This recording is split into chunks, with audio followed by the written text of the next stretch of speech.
ولم تنساها؟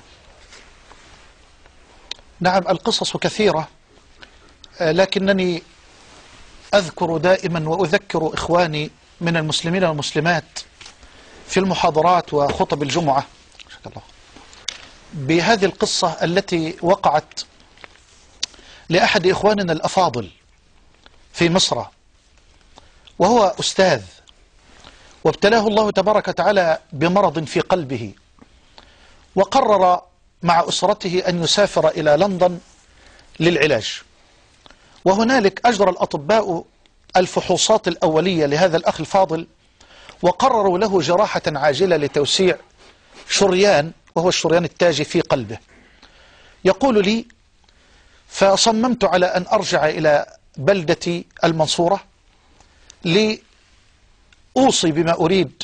يقول: وقد شعرت بأنها قد تكون الجراحة الأخيرة أو الأيام الأخيرة في حياتي. فعاد إلى مصر ليلقي النظرة الأخيرة على أهله على حد قوله. قال: وكنت أجلس مع صديق لي قبل السفر بأيام، فنظرت فرأيت في المقابل رجلا يبيع اللحم. قال: فرأيت امرأة عجوزا تقف إلى جوار الجزار، إذا سقطت قطعة لحم أو قطعة عظم أسرعت وأخذت هذه القطعة ضغطها في حقيبة معها. قال: فشد انتباهي هذا المشهد المثير، وخرجت إليه وقلت: تعال يا أماه، ماذا تفعلين؟ قالت: والله يا بني، لي 6 من البنات ما أكلوا اللحم من 7 أشهر، وأنا ألتقط بعض الدهن وبعض العظم لأذهب بهذا إلى بناتي. قال: فبكيت وتأثرت جدا، ونظرت وقلت لها: محتاجة قد إيه لحمة؟ بلغتنا المصريين محتاجة قد إيه يا أمي؟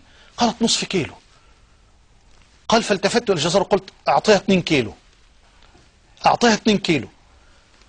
قال: وقلت للجزار: الست دي تأتيك كل أسبوع، أعطيها 2 كيلو، وأخرجت له حساب سنة كاملة.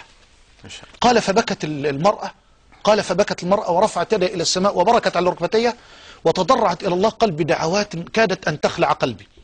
قال: فجلست إلى جوار صديقي قليلا، ثم عدت إلى بيتي وأنا أشعر بتغير وراحة. قال: فقابلت ابنتي وقالت: يا أبي، أراك سعيدا منشرحا نشيطا.